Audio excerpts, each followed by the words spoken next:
The tension in the congressional hearing room was so thick you could cut it with a knife.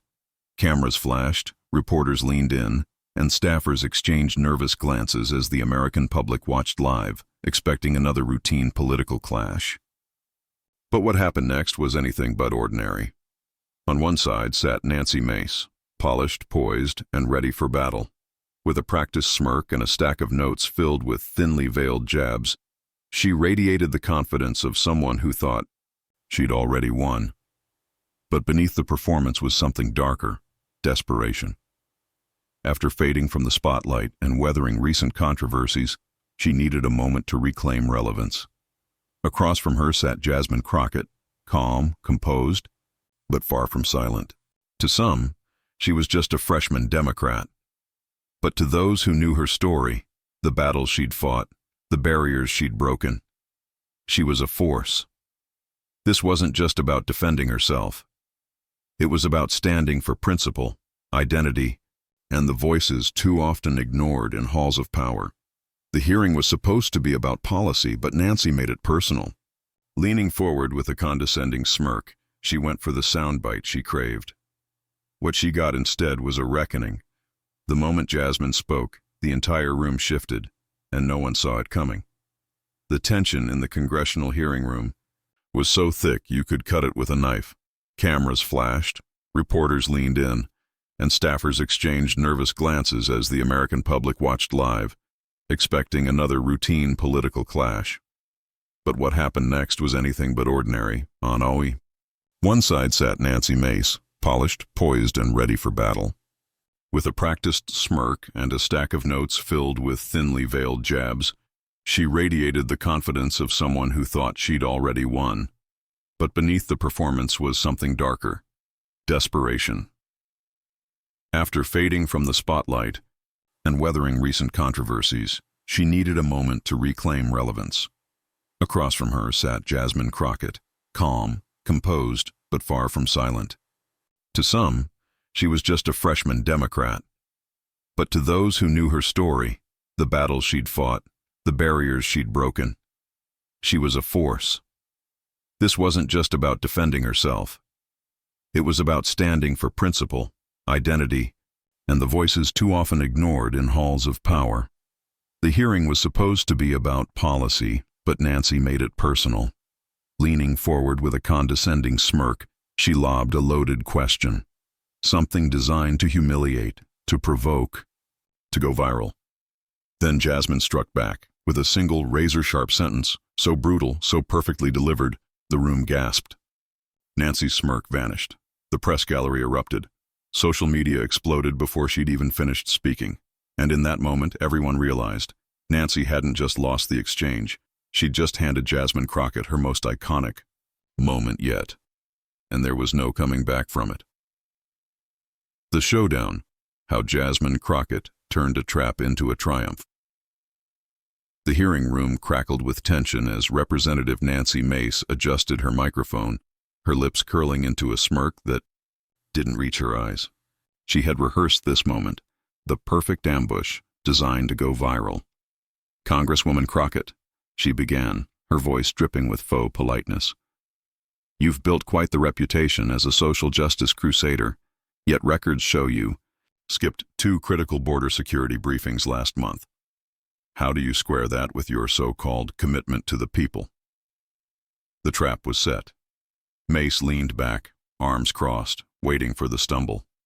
The defensive stutter, the flustered "excuse." The cameras zoomed in, staffers held their breath. Jasmine Crockett didn't rush. She took a slow sip of water, set her glass down, and met Mace's gaze with a stillness that felt dangerous. "Congresswoman Mace," she said, her voice smooth as steel. "I appreciate your sudden interest in my attendance record, but since we're keeping score..." She flipped open a folder. "You missed 3 briefings in that same period, including one on veteran health care. You know, the issue you promised your district you'd prioritize." A murmur rolled through the room. Mace's smile twitched. Jasmine continued, her tone measured but cutting. "As for commitment, I was in those roll call votes you're conveniently ignoring, because unlike some, I don't pick and choose when to show up for democracy. Mace opened her mouth to interrupt, but Jasmine wasn't done. You want to talk about grandstanding? Let's talk. You held a press conference last week attacking performative politics while wearing a $4,000 suit funded by lobbyists.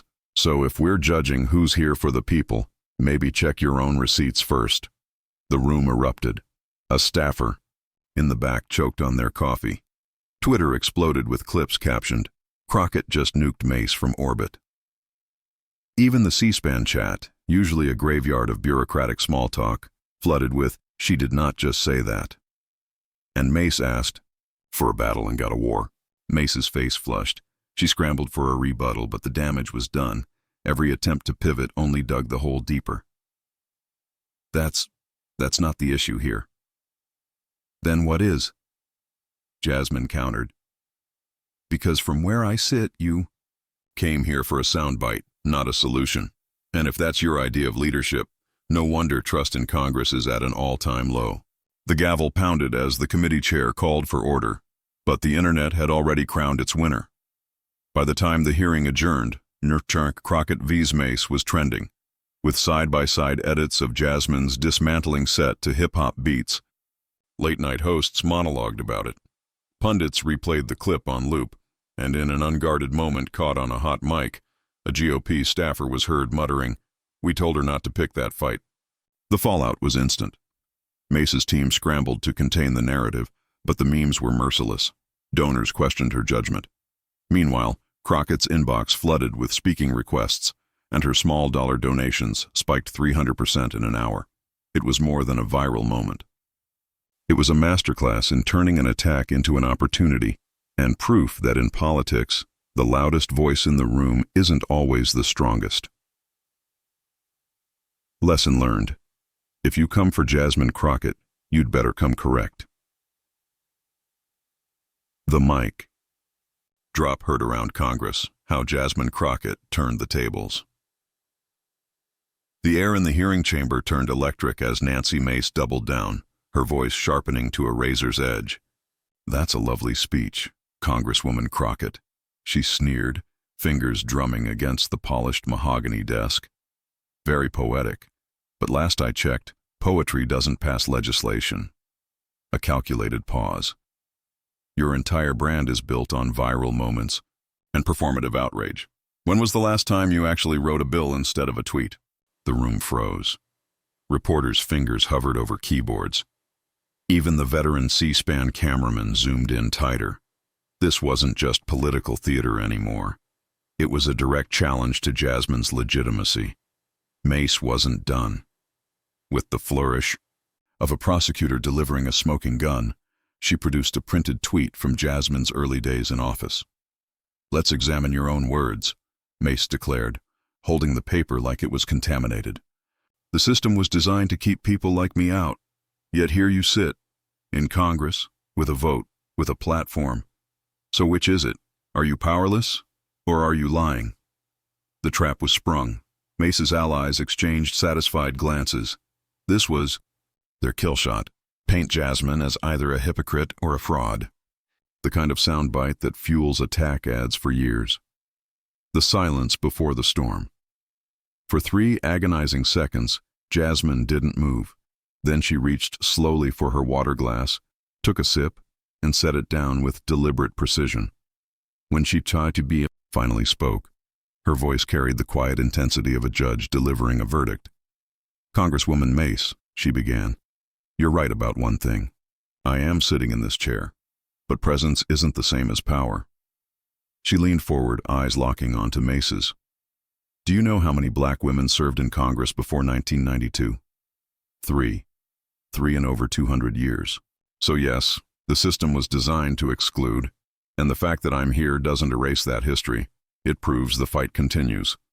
A staffer in the back row mouthed, "Damn," to no one in particular. The surgical strike. Jasmine didn't stop there.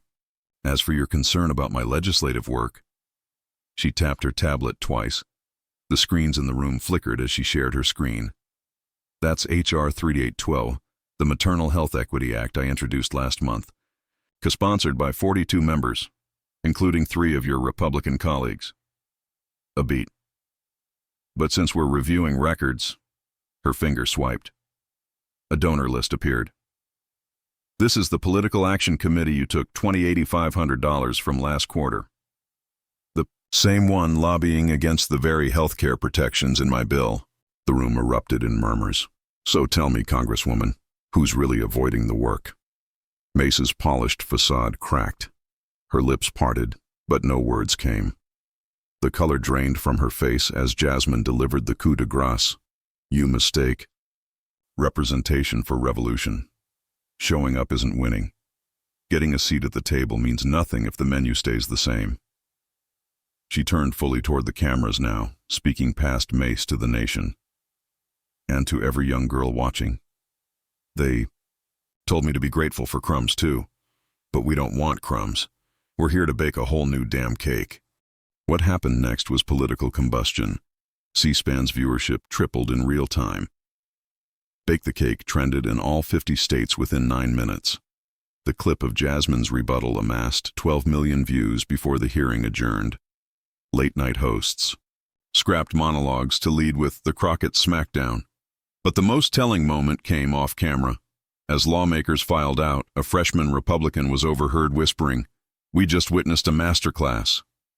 Never bring a soundbite to a truth fight. Mace's team later claimed it was all taken out of context. But the internet had already immortalized the moment in memes, most popular being Jasmine's face photoshopped onto Uncle Sam with the caption, "I want you to stop playing with me." The lesson was clear. In the arena of modern politics, authenticity trumps ambush every time. And Jasmine Crockett, she wasn't just playing the game, she was rewriting the rules. 3 hours after the hearing, the congressional switchboard reported 4,217 calls, a record, with 89% demanding co-sponsorship of Jasmine's maternal health bill. Meanwhile, Mace's office quietly pulled their planned press release attacking empty woke rhetoric. Some fights aren't just won, they change the battlefield forever. The legal smackdown that shook Congress, how Jasmine Crockett turned a gotcha moment into a masterclass. The chamber fell deathly silent as Nancy Mace leaned forward, her polished nails tapping against the microphone in a slow, deliberate rhythm. The smirk playing on her lips wasn't just confident, it was predatory. She'd waited weeks for this moment, rehearsed every syllable, and now the trap was sprung. "Congresswoman Crockett," she began, her voice dripping with faux politeness, "since you position yourself as a champion of criminal justice reform, perhaps you can enlighten this committee, in precise legal terms, on how the Brigham City versus Stewart precedent interacts with the Hudson versus Michigan ruling regarding the attenuation doctrine's application to Fourth Amendment violations." A hushed murmur rolled through the room. Even seasoned legal aides exchanged glances. This wasn't just an obscure question, it was a landmine disguised as debate. Mace wasn't seeking clarification. She was weaponizing legalese to embarrass, to expose, to prove that Jasmine Crockett was all passion and no precision. The cameras zoomed in. The C-SPAN chat exploded with, "Oh, this is dirty." Mace really pulled out the bar exam questions. "She's trying to make her look stupid on national TV." Jasmine didn't flinch. She reached calmly for her water, took a slow sip, and set the glass down with deliberate control. Then she leaned forward, elbows resting on the desk, and locked eyes with Mace like a chess master spotting a doomed gambit. "You want to talk Brigham City and Hudson?" she asked, her voice low but carrying. "Let's talk." What happened next wasn't just a rebuttal. It was a demolition. Round 1, the precision strike. Brigham City versus Stewart established that police may enter a home without a warrant under exigent circumstances, specifically imminent harm to persons. Jasmine began, her cadence measured but relentless. Hudson versus Michigan later ruled that the exclusionary rule doesn't automatically apply when police violate the knock and announce rule. But here's what you're missing, Congresswoman. Hudson didn't greenlight misconduct. It created a sliding scale. The court explicitly said violations could still be suppressed if they're egregious or connected to broader Fourth Amendment breaches. A few brows furrowed in the audience. Even some committee members sat straighter. Jasmine didn't pause. And since you brought it up, let's discuss how Hudson has been misapplied. Lower courts have stretched it to excuse illegal searches in marginalized communities under the guise of good faith. That's not law. That's loopholes.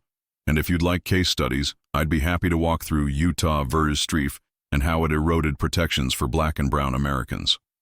Mace's smirk faltered. Round 2. The public translation. Then Jasmine did something revolutionary. She turned to the cameras.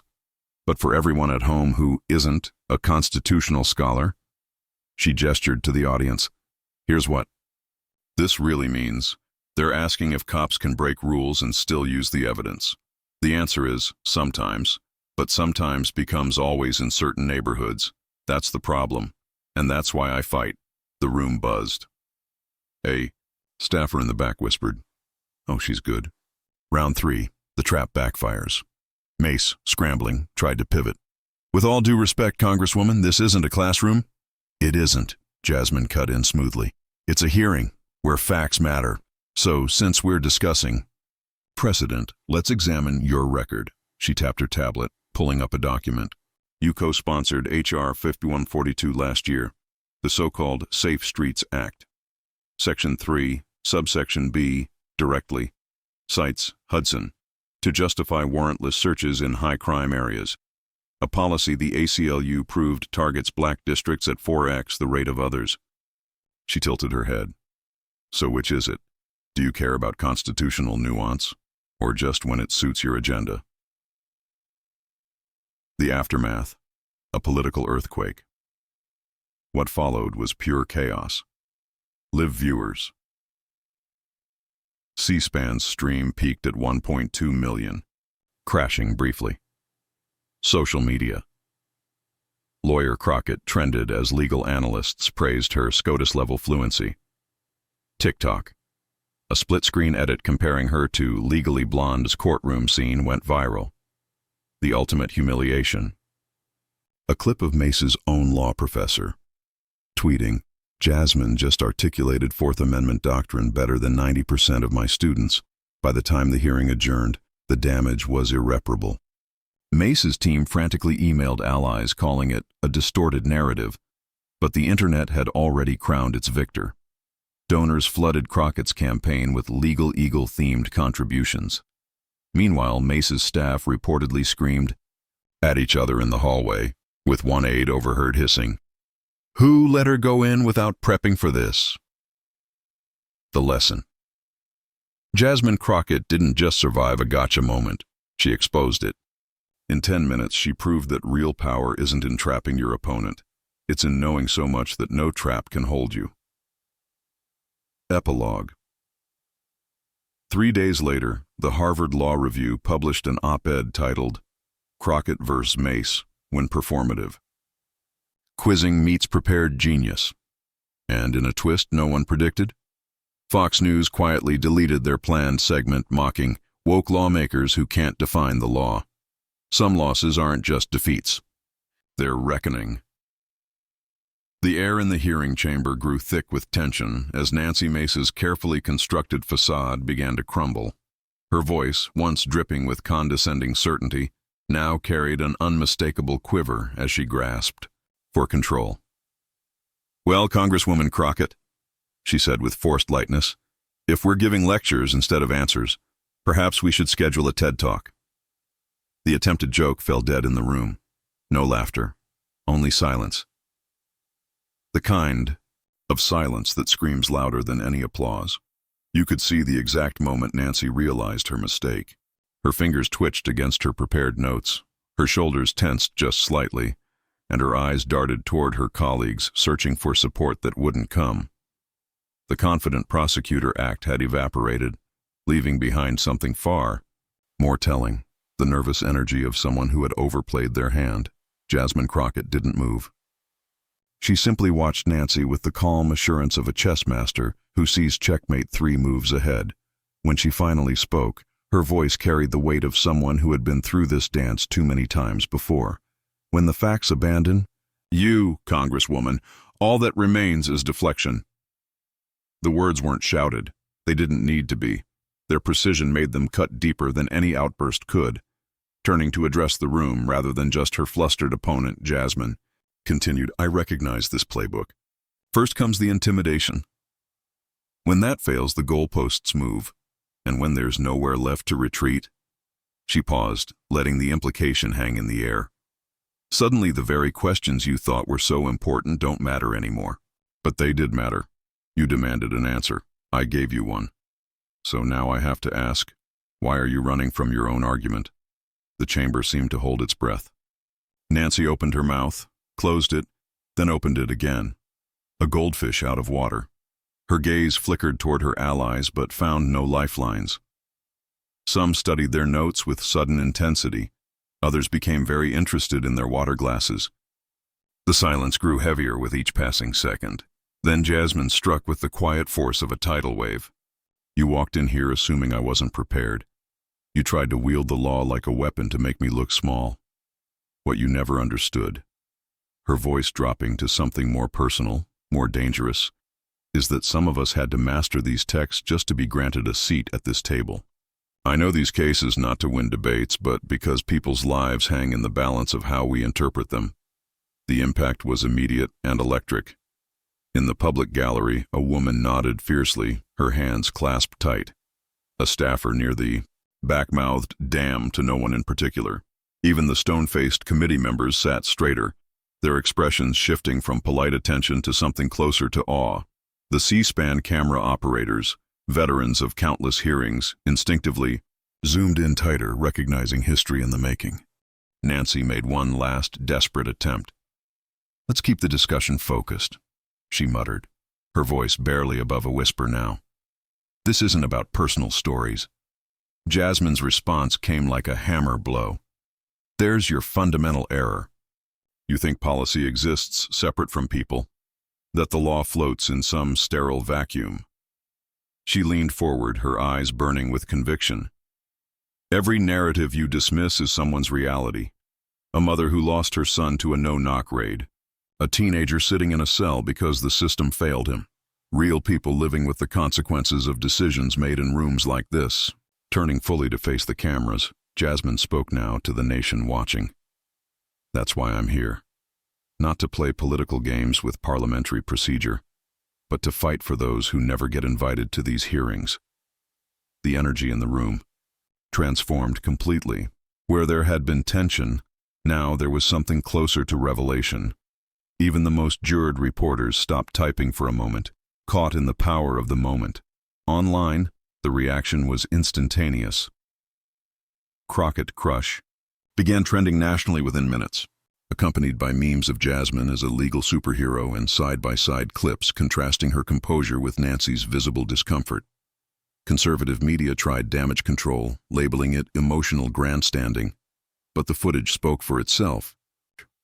One woman commanding the room with knowledge and conviction, the other shrinking under the weight of her own failed ambush. The most telling moment came off camera, when a veteran Republican staffer was overheard telling a junior aide, "That's how you lose a battle you didn't even know you were fighting." As Jasmine concluded, her voice never rising, but her words ringing. Clear. This was never about scoring points. It's about responsibility. And if we can't handle honest answers in this chamber, then perhaps we need to examine who's really unprepared for this conversation.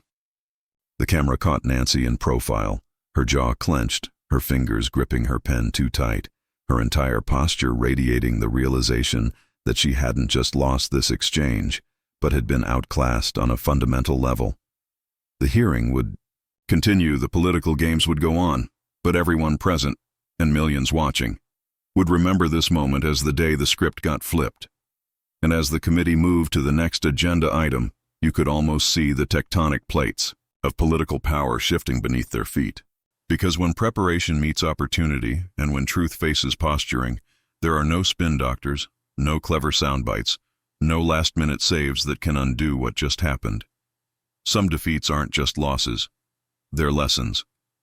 And this one, would be studied for years to come. The air in the chamber had grown thick enough to choke on. Nancy Mace's carefully constructed facade was crumbling in real time, her polished demeanor giving way to something raw and desperate. Her lips peeled back in what was supposed to be a confident smile, but instead looked like the grimace of a cornered animal. "Let's cut through the performance," Nancy spat, her voice dripping with a venom that couldn't quite mask her unraveling. She gestured wildly toward the gallery. "This isn't about justice or reform. This is about you, Jasmine Crockett, and your insatiable hunger for the spotlight. Congratulations, you've got your viral moment. But outside this circus, in the real America, nobody cares about your theatrics. They want solutions, not soliloquies." A few sycophantic aides behind her nodded like bobbleheads, their forced enthusiasm as transparent as their boss's panic. But the room didn't erupt in the cheers Nancy clearly expected. Instead, an uncomfortable silence settled over the chamber, the kind of quiet that screams louder than any applause. Even her usual allies avoided eye contact, suddenly fascinated by their notes or the ceiling tiles. Jasmine didn't move, didn't flinch. She simply watched Nancy with the calm intensity of a lioness observing a wounded gazelle. The contrast was stark. Where Nancy fidgeted with her papers, Jasmine's hands remained steady. Where Nancy's voice cracked with barely contained frustration, Jasmine's breathing never changed. Then, with deliberate, almost ceremonial slowness, Jasmine rose to her feet. The room collectively held its breath. "You think this is about going viral?" Jasmine's voice was deceptively soft, yet every syllable carried the weight of a judge's gavel. "Let me show you what's truly gone viral in this country. Poverty, injustice, the kind of systemic rot that lets politicians like you sleep soundly while families choose between medicine and meals." A current ran through the chamber. Reporters abandoned their neutral expressions. Staffers stopped pretending not to watch. Even the stone-faced security guards leaned in slightly.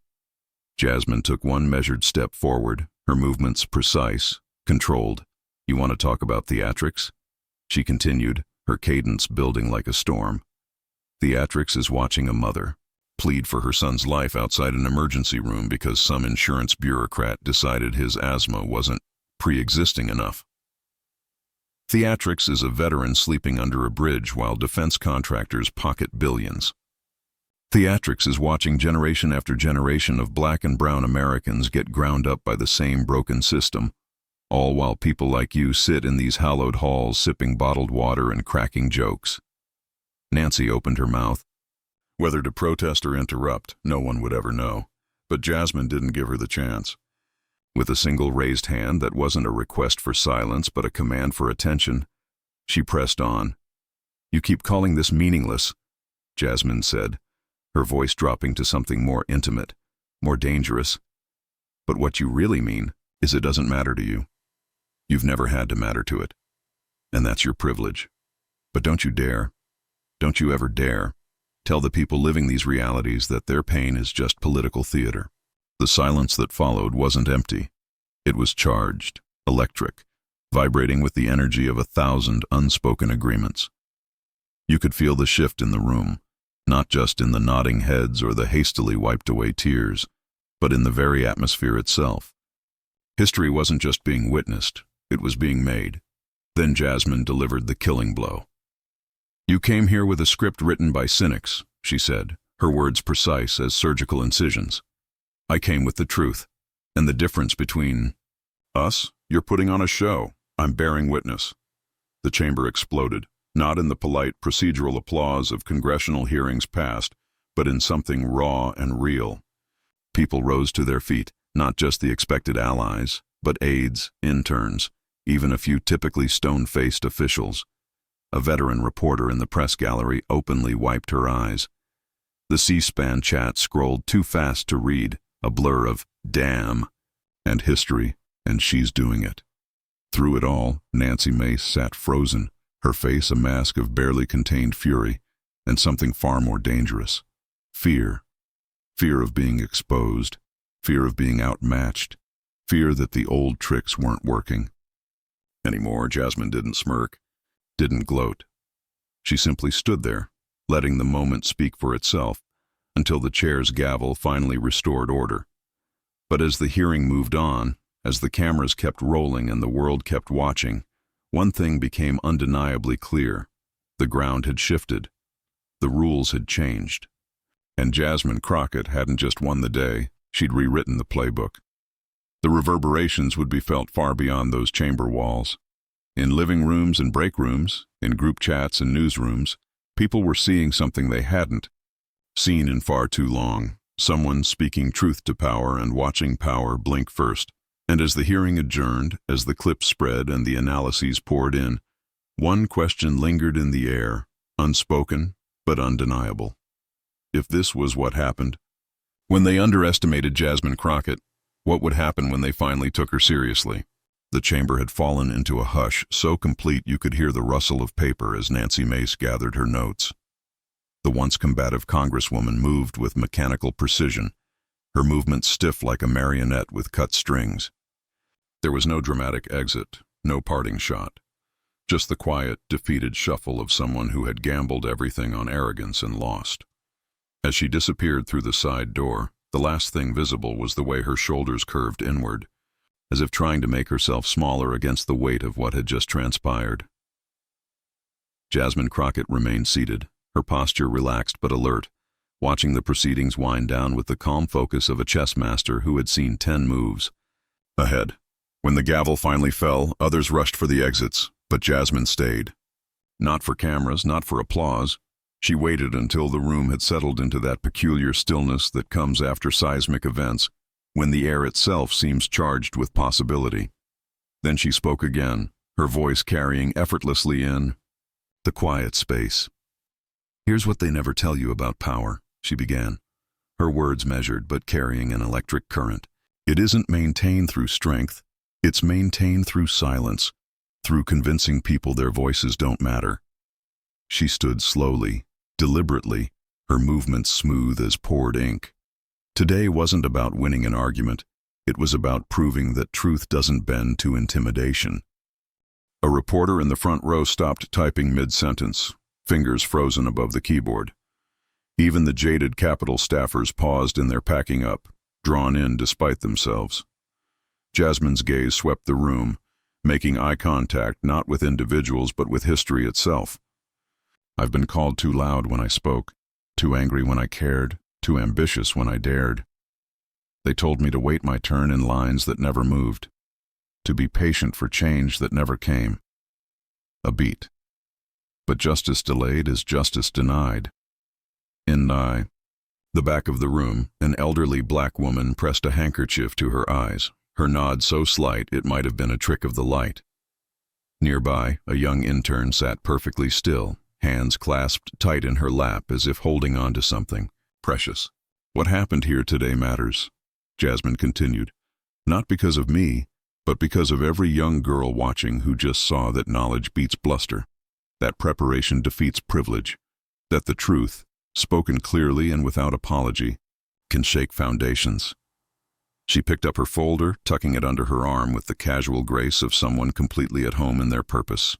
"To everyone who's ever been told to sit down when they should stand up, to be quiet when they should speak out, remember this moment. Your voice was never the problem. The system just wasn't ready to hear it." As she turned to leave, sunlight, streaming through the high windows, caught the gold band on her finger, casting a fleeting reflection that danced across the walls like a promise. Her final words lingered in the air long after she'd exited. The truth doesn't need defenders, it just needs to be spoken. Outside, the corridors of power buzzed with the aftershocks. Staffers clustered in hushed groups, replaying clips on their phones. Reporters scrambled to file updated stories, their headlines shifting from heated exchange to historic moment. In the Capitol Rotunda, a group of school children on a field tour paused as their teacher quietly pointed to Jasmine walking past, whispering something that made the kids' eyes widen. Across social media, the conversation had already exploded beyond politics into something more profound. A retired teacher in Milwaukee posted, "That's the lesson I wish I could have taught my students." A Marine veteran tweeted, "That's what real leadership looks like." Even the cynics in the comment sections found themselves reluctantly impressed. their usual snark replaced by something approaching respect. Meanwhile, in a quiet office down the hall, Nancy Mace sat staring at a blank computer screen, the glow casting harsh shadows on her face. Her phone buzzed incessantly. Aides, allies, no doubt a flurry of damage control. She didn't move to answer it. The question hanging over everything wasn't about who won the day. That answer was etched in the silence between them. The real question was what happens next. When the spotlight fades and the tweets stop trending, when the next news cycle demands attention, what endures? Perhaps it's this, that moments of truth don't just expose what is, they reveal what could be. And once that door is opened, no amount of spin can close it again. So we turn to you, the witnesses of this unflinching moment. When you see power confronted with truth, when you watch the careful masks of the privileged slip, what do you do with that knowledge? Do you file it away as entertainment? Or do you carry it forward, letting it shape how you speak, how you vote, how you demand to be heard? The floor isn't just in Congress anymore. It's wherever you stand, however you choose to use your voice. The real hearing starts now.